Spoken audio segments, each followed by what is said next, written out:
All right, so I'm going to start talking. I'm gonna talk about this. If you have questions as we go, please ask them. Okay. So typography is generally like almost every subject that we're doing in creative advertising. Typography is a job.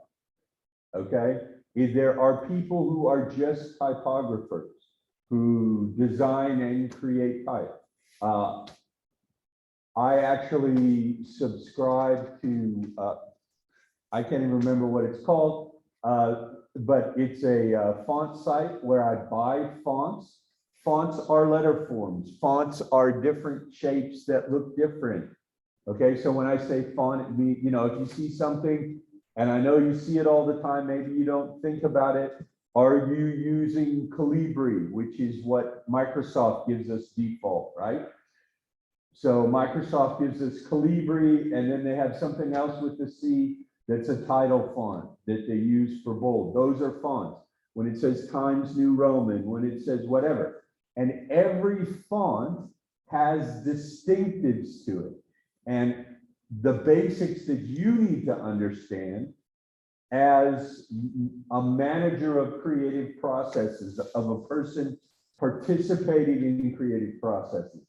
You don't specifically have to be a typographer, but you need to understand the basics of type. So that's why I'm going over it. And that is a large part of the reason that I like to use Illustrator, because I feel I have a lot more control over the type that I use, okay, in Illustrator. And so we'll just take a look here. So wait.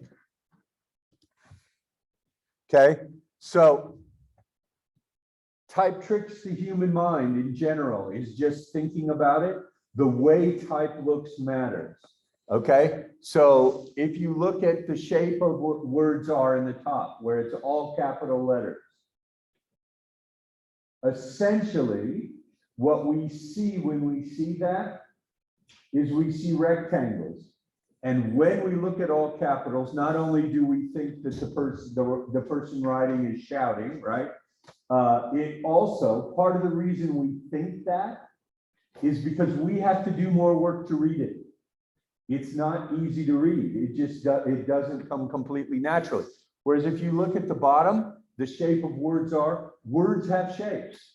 When we use lowercase, that is the genius of Arabic, right? It's all small letters, uncials, lowercase, okay, all those things.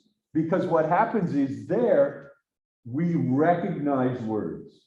I'm trying to, let me just see here. Okay, I didn't put in the fancy stuff, but you can recognize words by their shape, and shape is such a great word. Even a word like hippopotamus, you don't have to spell it. All you have to do is see it. But if it was in if it was all capitals, you would have to read it, spell it, because it's a big rectangle and it's harder to do. If you want to slow somebody down, give them all capitals. Of course, now in more recent times, it also means you're yelling at them. So you're making them uncomfortable in more than one way. Whereas when you write with the small letters, the words have shapes. I pretty much guarantee you, Arabic words also have shapes based on the letter forms you use. Some are easier to read, some are harder to read. I mean, the fact that you can take Arabic and make it in all kinds of crazy shapes just means it's purely visual. And you guys can still read it. I look at it and go, oh, that's nice art. But I don't even really see the letter, because Arabic has been used from its first, being invented to make designs, because you can't have designs of physical things, right? Because it might create the need to worship those things. So it's words and it's shapes. So essentially the basic description of Arabic visual design is that it's patterns and it's text in all kinds of crazy ways. I mean, I have had a student, actually, gosh, about 8 years ago now, who knew famous Emirati calligrapher, and he did my name in a couple of different ways. Well, I can't even see the letters, okay? But each one is different. And then she told me each one reflects a different style and the way names are presented. And I'm like, wow, there's just Arabic typography is a whole subject on its own, okay? And what makes both Roman letters, English, the things you use for Western languages and for Arabic languages is the fact that it's an alphabet. So you're putting letters together to form words. And just like there, the shape of words are, every word has shape. Hippopotamus is a classic. But even the word elephant, any of those, I see them as shapes. I've gotten into arguments before with sort of English people who are like, no, we read words. I'm like, no, we don't. We see visually. And there's studies that show it. They can actually cut small letters in half and you can still read it. They could be misspelled, you can still read it. Okay, so that's, okay, so importance of type. Even that's about as crazy as it gets. Okay, so dear typography, I know you don't get enough credit for what you do. Few people are aware of your existence. Fewer people know how much influence the things they like. It's difficult because you always remind us of something else. So actually great type is you don't think about it because it fits so well. It is so perfect that you're like, no, it's part of a whole and you can read it. And when you can read it, you don't have to think about it. This is a little more difficult. I actually have a total, as much as I like designing things and as much as I like typography, I just can't do this because that's actually readable design, but I don't have the capacity to make that mess and still make it readable. I mean, you'll even see designs where the letters carry over to the next line and it's like, oh, that offends part of me, but okay. So type is about the communication of information. It supports visual design, and we're doing both of those things. And it can be the center of visual design. So it does, you can make a poster that's just words. All right, there's the perfect example of a poster that's just words. So this is communication of information. This is 80 million fonts. It's a total mess, but it's a classic from history. The train posters with some graphics. All right, this is, I'm trying to think what year. This was like 1927. J. Walter Thompson was one of the first advertising firms. So they did these pieces telling you how great advertising is, and they had to be very readable and legible. Okay, when you read something in a magazine, on a website, on an app, on anything, the words have to be legible, even if they're a little creative. This is pretty much straight up ad with a lot of words. What's really cool is the way the words wrap around the picture.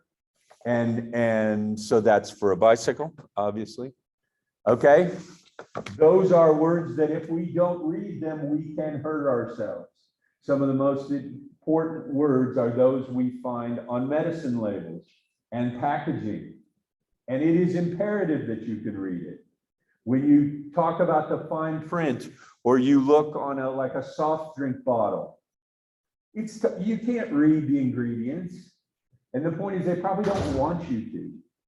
Okay, and it's not that important. But if you are buying a drug that can harm you, it is extremely important, okay, that information be communicated clearly. It also supports visual design. Now, this is from the 1930s. It's very cool to me, but there's a huge mistake. No. That's just the choice they made. That, yeah, I mean, wouldn't be in my favorite group of colors. But the problem, oh, that color, if you meant that, absolutely. Welcome to Montana, you can barely read it. Sorry. That's exactly what I was going to say. Okay.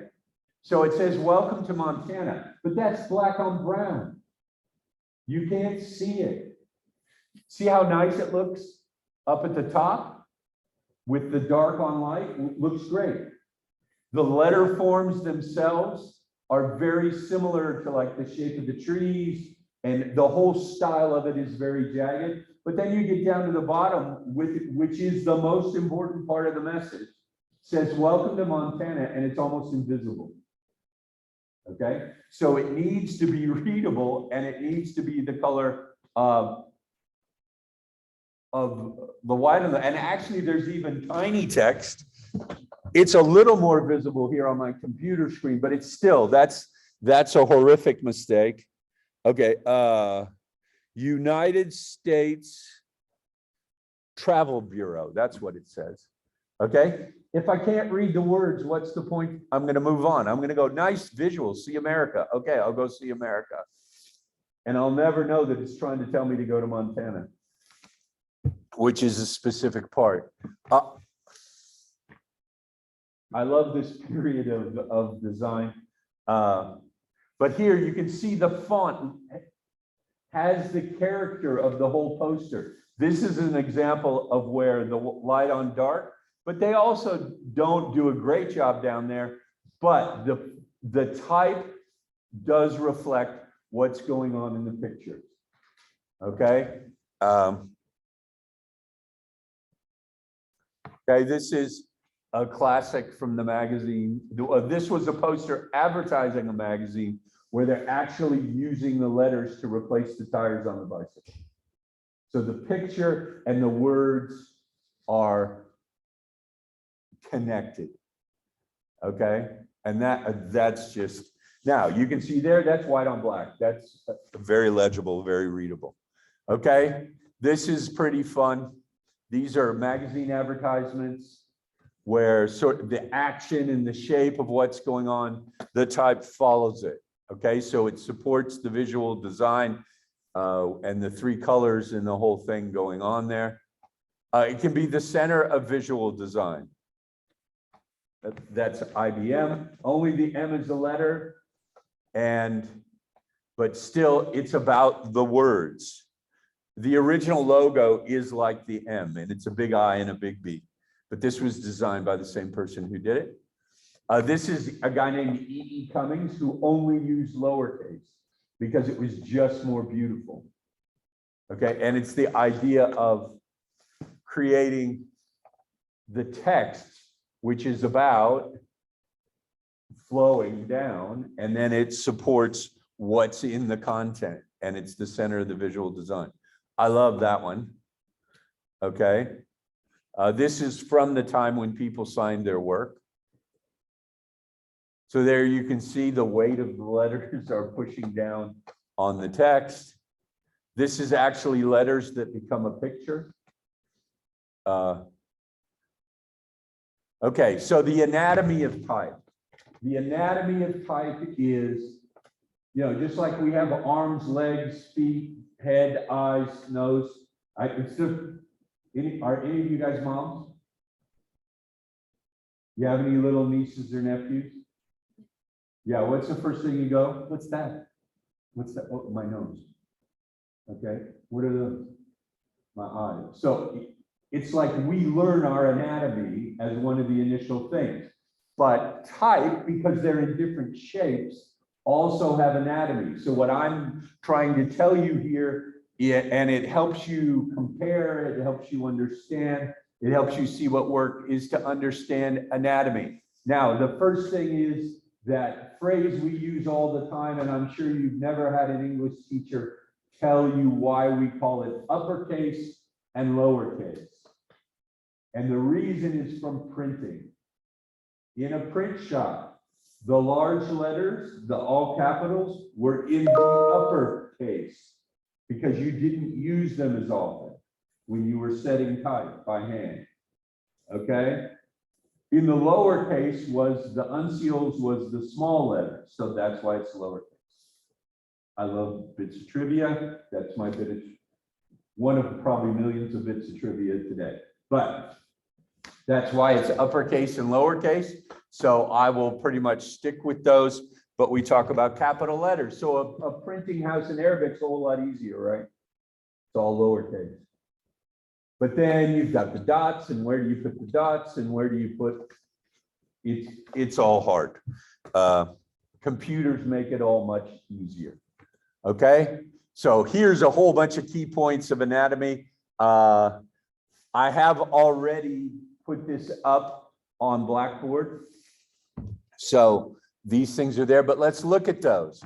So the ideas are serifs, because we even talk about fonts in these terms. Serifs, okay, are the green things. It's the little edge on a letter. Some letters are sans serifs. They don't have serifs at all. Okay, so those serifs actually came from the earliest form of type, and they were an attempt to make it look like when you write. Okay, so that it would connect the letters. Most of the most readable fonts have diagonal serifs, which is what those are called. Okay, and it looks like kind of like when you lift the pen off of the paper. So those are serifs. Then strokes. So it's the body of the letters are the strokes. So the blue is showing you the stroke. Is it thick? Is it thin? It's really that simple for the stroke. And a lot of these terms come from calligraphy, okay, from doing it by hand, because before the 1500s, everything that was written was published in a book was handmade, was handwritten. There are amazing Qurans and hadiths and things like that that were made by hand, and they look so perfect as though they were printed. No, that was most likely a guy, sorry, it was of the time, but sitting there, and his life's work was to copy the Quran, to copy other books of importance. So only books that were very important. So actually most of the books that were made were religious books. Okay, and they were done by people doing their whole life, contributing to them. Okay, then the tension, okay, transitions or tension are, does the letter stay perfectly, the strokes stay the same width, or does it change? Okay, does it go from thick to thin? Because when have any of you ever done calligraphy? Like with a brush or doing? Okay. When you do paint a letter, there are transitions. There's tension in a letter because it goes from thick to thin. It's a computer thing when it's perfect. Okay. Before computers, letters weren't perfect. And you couldn't have a letter with no transition, with no tension. Tension creates shape. All right, and then this is the idea that different letters have different stress. So, okay, so the example of perfectly round is this one here in the middle. Those it stays exact, the stroke is exactly the same. Okay, here we have vertical stress. There's heavy, thick to thin. This one is thick to less thick. Okay, then we have diagonal stress, and then we have other kinds of vertical stress. These are from what's called modern, and these are very thick to very thin. Okay, so stress is how we describe it. So the reason we learn these words, the reason the words are important is because if you're going to talk to a typographer and you want to describe to them the way you want the letters to work or to look like, you need to have some of these words in your head. And so when I say to you, you need something that's less mechanical, something that's more natural. Thick to thin, a little more tension would be good. So every aspect of the creative world almost has its own vocabulary. And this is learning that vocabulary. Then we have the X height, which is the height of the main part of the letter. That's very important. And then how far it goes below the line is the descender and the ascender. That's probably one I end up talking about more, because you'll see letters that are very even looking. Everything's very balanced. But sometimes they'll have a very small X height and a huge ascender or descender and going below the line. And that is part of the character of the type. And then the widest letter in the Roman alphabet is the M. So the M width tells you the widest, how wide the widest letter is. Not all letters are the same width or height, but like with the X, all of these letters, lowercase letters, share that X height. So that also tells you something about it. So here are some styles of type. I doubt any of you has anybody besides me in the room ever typed on a manual typewriter? Makes the noise and you have to push. Okay. I got kicked out of journalism class. This is how old I am. I got kicked out of journalism class because I could not type 35 words per minute on a manual typewriter. I did know how to type, but I learned on an electric typewriter. My mom could type 90 words a minute on so it's about age, on a manual typewriter with like 2 errors on the page. That's how you used to measure performance. Now we just, right? Anybody know what the P is for? The X key. Delete. Now you don't have to Command X everything, but that delete key is just that up there. Okay? But the reason, have you guys ever seen this phrase before? Used to be part of typing tests. The quick brown fox jumps over the lazy dog. The reason for it, it has every letter in the alphabet. Q is an unusual letter. Z is an unusual letter. X is actually an unusual letter. Not a lot of words with those letters, except the quick brown fox jumps over the lazy dog. So you get to see all the letters in the alphabet. So this is Roman, Times New Roman, incredibly legible. It has diagonal serifs. Actually, they're pretty small in here. Newspapers, things like that. Print that you want people to read is generally sent in Roman, okay? In Roman type. So the reason it's called Times New Roman, this is the type they use for the New York Times. So that's why it's Times. Actually, it's another reason. They invented it for the newspaper. And it is very readable. It's very comfortable. It has its own beauty. There's a lot of variations on this. So this is a modern that I talked about. You can see it has higher tension. Not surprisingly, it came from France. Okay, so because the main font is this one, which is Dido. And do you see how it lightened up? If even we look between these two, okay, whoops, sorry, wrong way. If we go here to Times New Roman, there's not as much tension. The thick to thin is not a lot. It is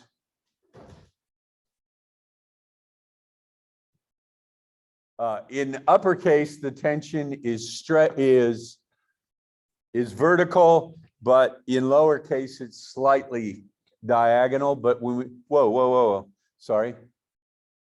Now I'm just messing up. Okay, we go here. Do you feel that it got lighter? Okay, that's because the thin is very thin. And in fact, the tension is slightly diagonal. So there's a little more action in it. It's lighter, it's classier maybe. If you're going more upscale, then we go to what's called Egyptian. I have no idea why it's called Egyptian, but it is, and it has slab serifs. So instead of them being kind of petite, boom, they're as thick as the stroke.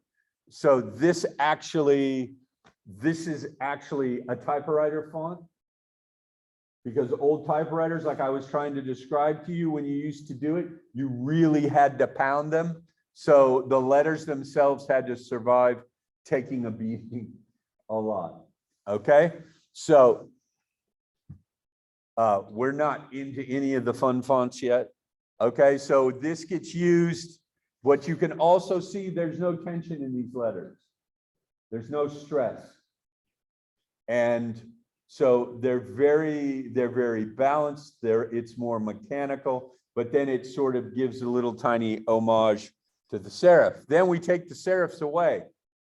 Okay, this is, and it's always called, when you see a sans serif. Another reason to know these categories is when you go on websites to search for fonts, these are the categories. They ask you, do you want Roman? Do you want this? If you're in Photoshop, if you're in Illustrator, if you're in anything Adobe, and I would almost guess when you're in Canva, but I don't know it really at all, it will ask you sometimes to categorize fonts. Inside Illustrator and Photoshop, because you have access to Creative Cloud, you can download one of the largest libraries of fonts there is. And it's just as long as you're online, when you're in there, you go to look for a font, you could ask for sans serif, you could ask for a Roman, you could ask for script. We'll look at those in a minute.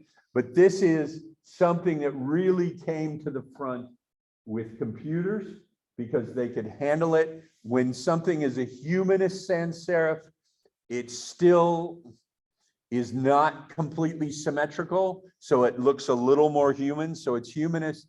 Then we go to geometrics.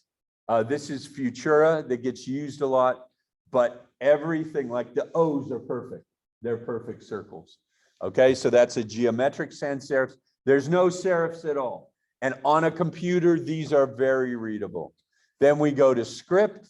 This is one of my favorite fonts. Cocktail shaker. I like what's called mid-century modern, which are things from the 50s essentially.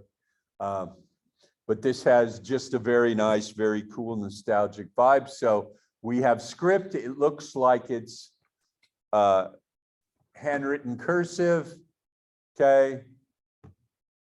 There it is as well. Now, the thing I'm going to show you in a second, you can't tolerate lots and lots of this text. If you are wanting people to read something, these are probably not the fonts you're going to use. If you're doing a slogan, sure. If you're doing a title, sure. Okay, so there's even script. This is swing bold, a little more readable, but these even lose some of the definition. Okay, then we have what's called hand, and this is the way personally I write. I don't write cursively. I print. Okay, it's horrible. But these just look like individual letters that are handwritten, so it's called hand. And these are some, okay, these to me are more legible than the handwritten. Okay, I could read much more text in this way. All right, so let me give you one piece of advice. Never in anything for my class, nor should you in any other class, ever use Comic Sans. Okay? Because it'll get, and you go, ooh, it looks like it's a chalkboard and it's friendly.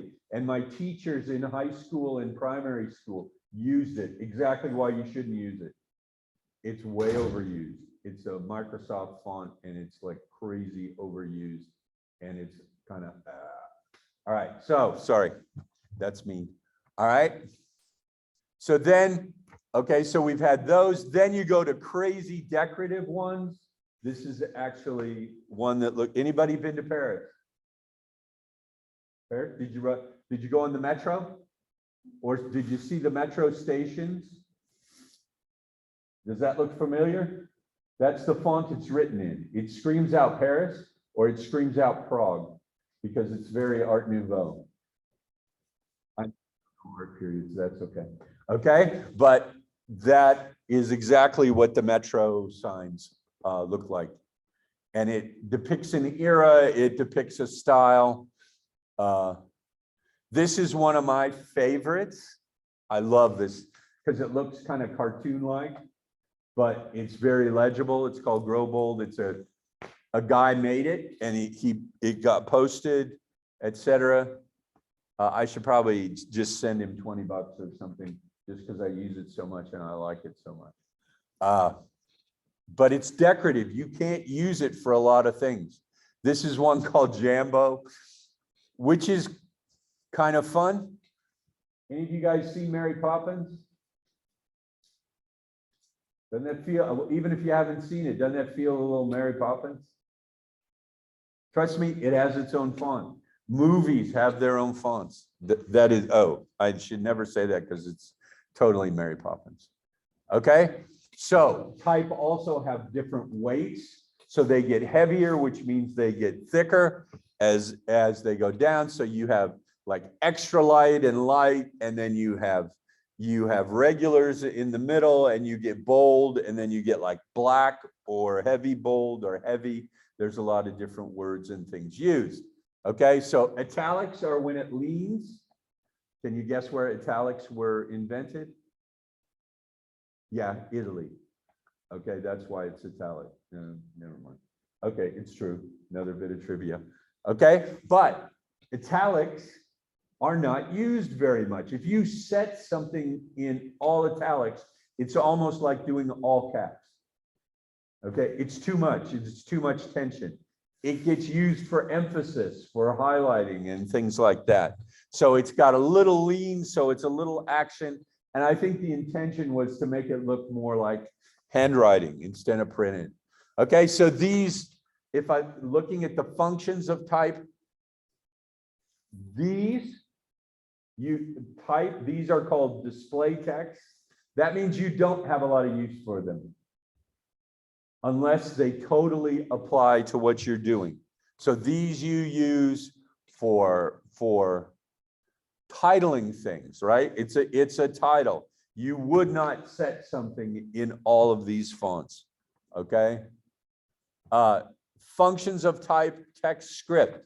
Now, that has kind of a pretty vibe to it, but that's not totally easy to read.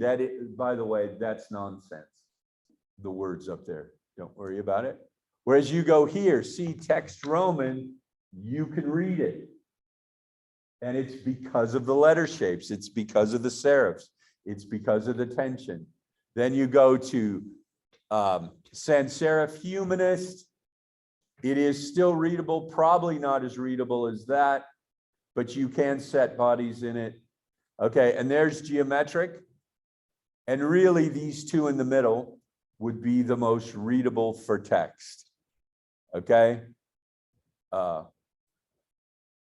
Okay, so hopefully everybody gets that a little bit. Let's look at a little bit of type and design. Okay, I've got this in there. This is fairly important.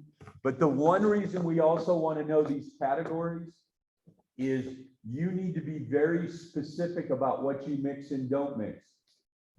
Part of the reason you need to know this information is that if you put two different fonts in there and you didn't realize it, if you do Calibri with Avera or something, or sorry, now they're all going to escape me. I love my fonts. With something else that's sans serif, it will be wrong because it will only be slightly wrong. So when you mix type, you need the type to be very different. So don't do a different, okay, mixing fonts. Don't, different font, same style. Okay, that means in the style group, but different fonts. It'll look slightly wrong. The problem with slightly wrong is that it attracts attention and it makes people think about something other than what you're advertising or communicating. Don't do a Roman and a modern, don't do a humanist and a geometric. Do same font, different weights, italics. That's a great mix, creates contrast. Do Roman Egyptian, modern Egyptian, do Roman sans serifs, modern sans serifs. Okay, and then I've got Roman, whatever, and combining, so script and hand can go with anything. Remember, contrast, contrast, contrast, that creates attention. If it looks like a mistake, it is a mistake, so change it. Okay, keep users flowing. Avoid cognitive blips, or I call them cognitive burps sometimes. Something that attracts attention to itself rather than to its content. And you want people to experience the content, not your awesome technique. Okay, so here's type and design, words and letters as pictures. I showed that to you up close before. Those are all, that's based on letters, on creating the vision of that picture. There you go. The letter Z, right? For Zayed. Not my favorite font in the world, sorry. It's light. I think it needs more body, but hey, okay? This is something I made using words and letters to stand on their own. Like, I have a very modern bent in me, so I love that Arabic font. I actually paid money for it. Okay. Kufic, anything done in Kufic, ADCB. Interestingly, the company that designed the ADCB when they designed the new logo about, what, 5-6 years ago, maybe 7 now, it was an American company. And they did such cool new logos and things for ADCB. You guys see the N? Or do you see the W? Okay, there's also the N to the right. See, I think it's harder for you guys because you read from right to left instead of left to right. Because the N jumps out at me, and it's actually from Northwest Airlines. So it is the N and the W are meant to be there. And then that little arrow is pointing to the Northwest. So this is pure genius of design. Okay, so there's the word Abu Dhabi within the Dow sale. Okay, now text and color, very important. Thank you for bringing it up. If you want to understand legibility and color combinations, the best place to look is highway signs. Okay, because beyond a stop sign that is red, because it's super important that you stop, okay, white on red does work. The thing is, with the stop sign, everywhere in the world, it's 8-sided and red. If you see any highway sign that's 8-sided, you think that at least used to be a stop sign. Over in my neighborhood in Khalifa City, whatever the paint was they used on this one stop sign, it was gone, and the red was gone in about 2 years, and it was maybe kind of light pink, and then it just became nothing. Okay, but you know a stop sign, even if you don't know that pare is stop or whatever the language is. But you can see the heaviest sort of warning things go with red, but it's very legible. Okay, signs you need to read are one of 2 colors where you actually have to read the text. It is white on green or white on blue. Studies show most visible, most legible, all those sorts of things. Here we have the white on brown. That tells you this is the least important piece of information you will see. It's tourism stuff. It's shopping mall stuff.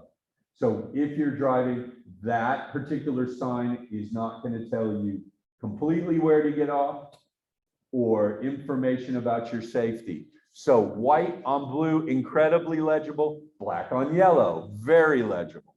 So these combinations work, and you can switch them around, and they will work there as well. But traffic signs show you a great deal of information in terms of those colors. Don't put purple on black. We saw it. Don't put brown on black. Don't put things together when you can't see it. especially if you're thinking about a poster or a page or something like that. Okay. I don't really go into that, but then what about Arabic? So these are a bunch of Arabic. So yeah, it was Madani is that one that I like a lot. And I like Omnis. Actually, Omnis, that the cartoony friendly one at the bottom that's very thick, that is in all of your Adobe. It is there and available. Adobe Arabic regular Arial. Okay, those top three are very standard fonts in English and otherwise. So if you're doing Arabic with some English or German or Spanish or whatever, those can be useful to use because they will be built in the same way. I like big, thick, and I like the perfect circles and even the imperfect. The bottom two are absolutely my favorites. Then you can see, okay, here are the variations within Madani. So it can look more formal when it's thin, okay? And it goes down to the thickness of bold, okay? So that's some more variations. Wow. So this is actually a slight variation on it. It's more compressed. Okay, that's the variation. And then these are also some more traditional ones. The D1 Kufi and the Kufi standard. And the top ones are just pretty much every day. You see them all the time. Okay. All right, and then I've got this on there if you wanted to read more. It's not my book, unfortunately. That Williams R is not me. It's actually Robin Williams. And it's not that Robin Williams either. It's actually a woman who's a great designer. So let's just look for a second. I want to show you some variations based on type that I created here.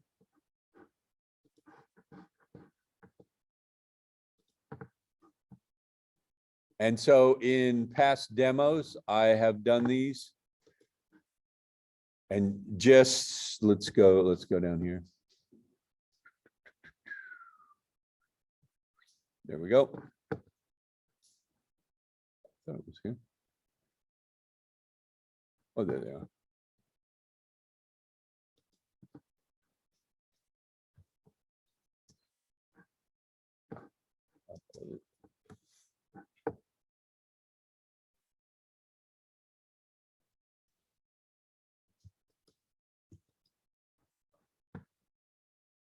Yeah, I can just.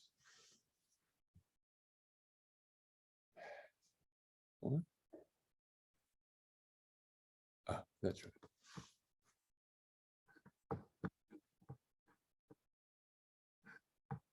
Here they come.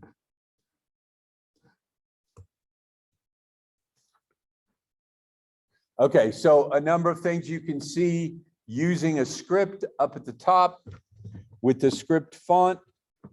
So a couple things about what I've done in this poster. Okay, I've done better things in Photoshop than this, but this is demonstrating. A couple of things I did, and one of the great places you can get color is from your photo. Okay, in most of your photographs, I think of the ones I saw, there was only one where there were a couple, where the color was all kind of the same. There was no contrast. But I could build from natural contrast. So that's a yellow sunset, and that is the Louvre in the shadow. Okay, so actually the coloring of the yellow on the top and the bottom, I grabbed it from that yellow that's in the sky. So just using the eyedropper, I don't know if you can do that in Canva. Okay, I just grab the color and it turns it that color. So that's the right color. If I'm off picking yellows or something, it's not going to be right. I grab it. So then what I've done is experience the art of the Saudiyat Island sunset. Okay, and so I've tried to make that a little more creative maybe. And then I put in the See Humanity in a New Light. That is a sans serif. The two contrast nicely. The one is very stripped, very organic, very kind of flashy. And the other one is a little bit reflective of the Louvre Abu Dhabi. And then the hashtags, even for placement, the hashtags along the bottom are also in, because they're far enough away on the poster, they don't have to be exactly that one, but they're also in a sans serif because that's how you would see them. Okay. And I've spaced them nicely on the bottom, even if it is my opinion. Okay. Let's go back. Let me see what I've got here. Okay. So if I go back one, so there's a little more crazy script. And hopefully you can get a bit of the feeling that this one is more serious than that one. And that's in the font. Every other element is exactly the same, except for that title font across the top. If I want more legibility, I keep it the same font. I've given it, made it italic, but there's sort of less joy in that one. It's very readable, but it doesn't add anything to the overall image, where probably that one stands as my preferred. That one's a little too silly. That one's a little too serious straight. Let's see what I had before. So I used, this is a little different composition. The picture is not the best, but the Louvre needs to be lower, okay? Dead center is never good composition. And there, once again, I've used the colors, and it's just an adjustment of colors. And then a lot of times you stare at these things. Now, you will, if you do very much of this, you will get habits and preferences for different kinds of fonts. The great thing I can do here, well, the great thing I can do here is I can just click on it, and then I can choose different fonts. So let's just take that down there. And so that's Artegra Sans. And that's sans being sans serif. It's telling me what it is. Then if I wanted to choose a new font, this is what I would, this is my huge bunch that I have, and I can see it automatically change. If I wanted it to look like cowboys, that is fat Egyptian. That's called fat type because it's got gigantic slab serifs.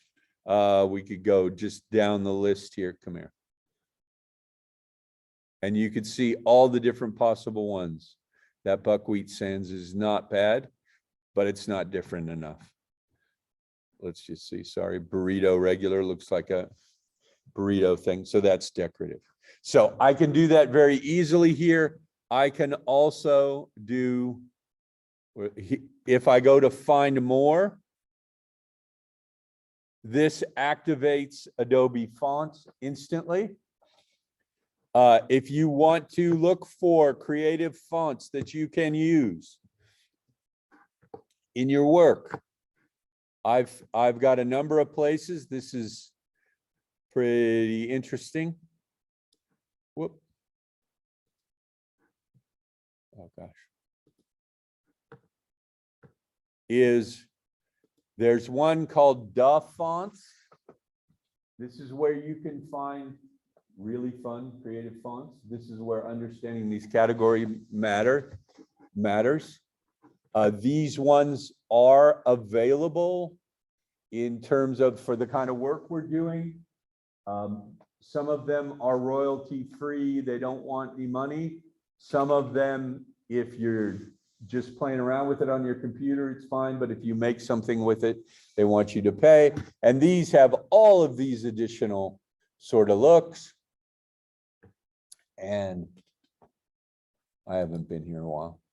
But here, all right, so there's your whole bunch of those Chinese looking fonts. Let's see, do we have, there we go.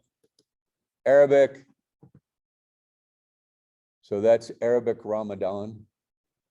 There's some additions since I last looked, Alhamdulillah. So it's English letters trying to look.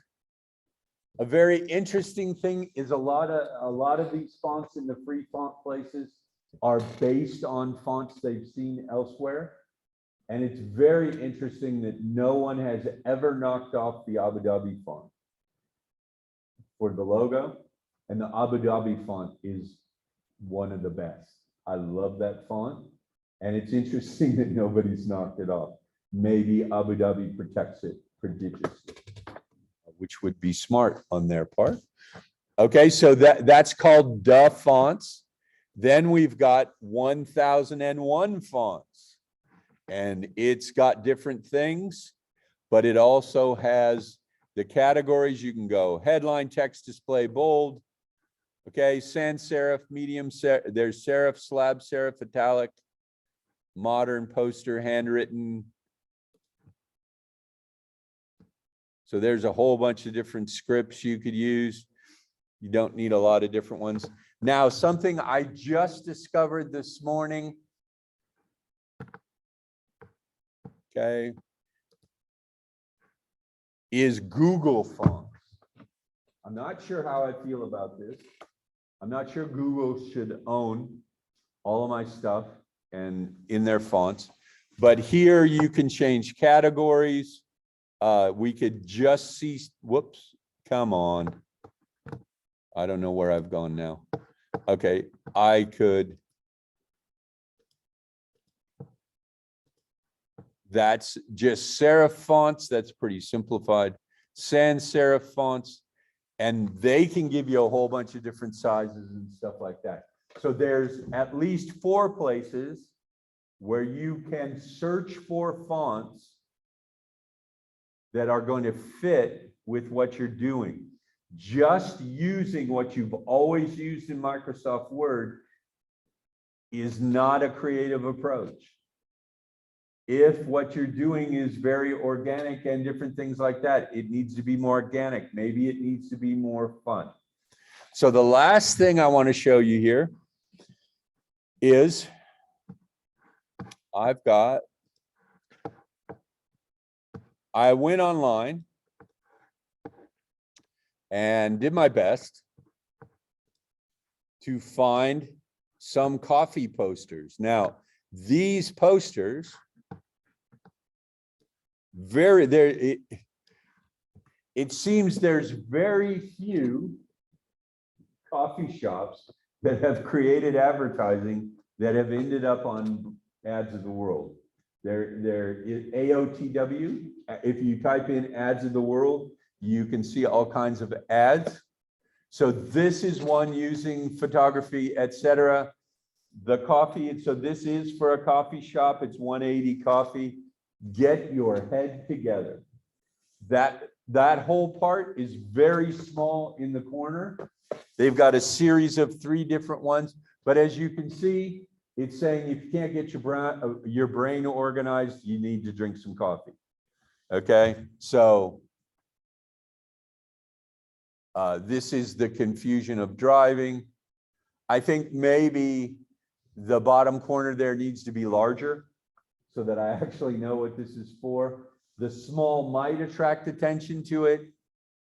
There's better contrast in this one, but see, that one just kind of blends. But the idea is to maybe make you search for it. And then I think, yeah, there's a third one. So, and see, when it's on the black, it looks nice. I think it could be bigger. All right, so that's saying you're confused unless you're drinking coffee. So this is actually one from Dubai, from Caribou Coffee. Is it in this class? Is one of the groups doing Caribou in this class? But, okay. This is a creative idea. The words themselves don't get me that pumped up. Because I don't think coffee makes you stronger, and I don't think you should say that. Okay, but the idea of doing like a coffee spill and then visualizing making you stronger with a rhino. Okay, and there obviously it's just like that. This is something on a placemat or a napkin or something. Okay, and they've got the logo in there. They've got that writing, and it's nice balance. Coffee makes you brave. The statements I don't get, and I do actually drink coffee now, so this is not sending me there. And then the third one is makes you feel free. Okay. They're at least recognizing they can't sell coffee per se, but from a creative point of view, it is a very creative idea. This is pretty crazy. You guys get what's going on there? Look in the eye, the iris. The very center, that's coffee in a cup. So, and this is a pretty interesting name for coffee, black insomnia. Okay, so it never lets you sleep. So this person has coffee completely invested in their brain. That's a nice one with subtlety, but the bubbles say that that's coffee in the eyeball. Okay, this is just kind of goofy. This is a cafe. Take a nap or take coffee. They're saying you could do either one, but obviously it's coffee because the eyes closed are coffee beans. That's a slight change, just a different drawing. Yeah, this one's not going to this is about Coke coffee, but you're not really seeing it. This one is about that person's preference of coffee, and this is selling coffee, not a coffee shop. I mean, in terms of what you would buy in the store, but that you can get different intensities of coffee. So this boxer guy has intensity, 14. To define your intensity, to know your coffee. Okay, and this yoga woman, her intensity is lower. What was the intensity? See, her intensity was only 3 because she's chilled in the flower garden. So there's some ideas. This one's pretty fun. This one is actually being directly competitive with Starbucks and Cool Coffee. McDonald's is telling you that at McCafe, you get coffee beans and water. That's what makes coffee. Whereas if you go elsewhere, you've got intellectual people, you've got coffee, you got fancy grinders. Oh, look, you do have water and coffee, but then you got extra flavors. You've got like an espresso thing. You have the whole avocado idea, and the mustache symbolizes hipsters. So there's all the other stuff you have to deal with. So they're saying if you just want coffee and none of the foolishness, go to McDonald's, go to the McCafe. Trying to hipsterize McDonald's. This one's pretty good, actually. And this is selling coffee. So Crime and Punishment is one of it's like 1,000 pages. It's impossible to read. So helps to finish the job. So the coffee helps. So if not quite halfway through you drink your coffee, you might be able to finish the book. So just dropping it in there, even that pattern. There's the second one, which is War and Peace.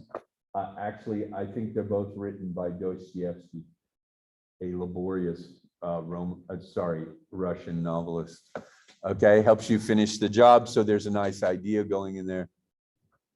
This one is, coffee roasting company. So this is telling you coffee can take you to go on the plus side. So it's just using the cup as a dial. So every one of these is exactly that, but it's different dials. So that takes you to max, off to on, and 0 to 100. So super simple, focused on the coffee cup, and really nice typography and graphics down at the bottom. That's pause and play. This one's kind of cool. Now they've got the brown on the black tying into the coffee. but this is when Lavazza, I mean, we got Lavazza all over the place here, so I like the letter shapes and stuff, and the style that's emulating. It's tough to read. It's problematic. The red on black is actually working, but I don't want to have to stare that hard. But it's an interesting thing to do with typography, etc. This is another one using the eyeball. So this one, the coffee cup, not only is in your eye, but it helps hold your eye up and keep it open. That just looks painful to me. This is actually a coffee shop in New Orleans that's highly dependent on the words and etc.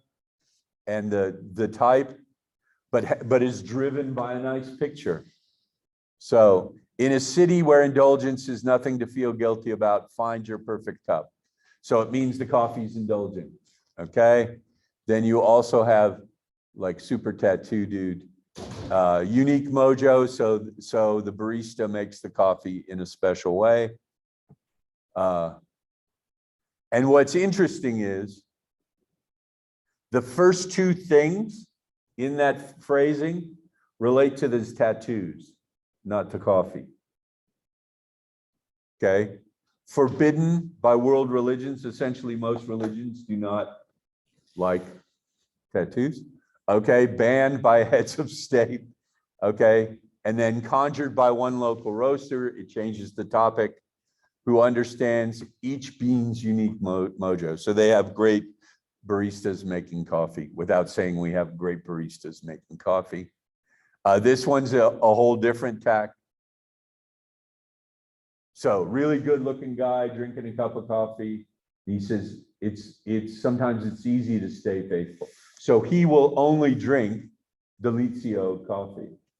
And if you have a man, you clearly have to have a woman. You can stay faithful. Okay, so that's the idea of not selling coffee per se. Okay, so that's a whole bunch of stuff on typography. I have recorded it. Come here. There it is. And I'll post it. So you want to be thinking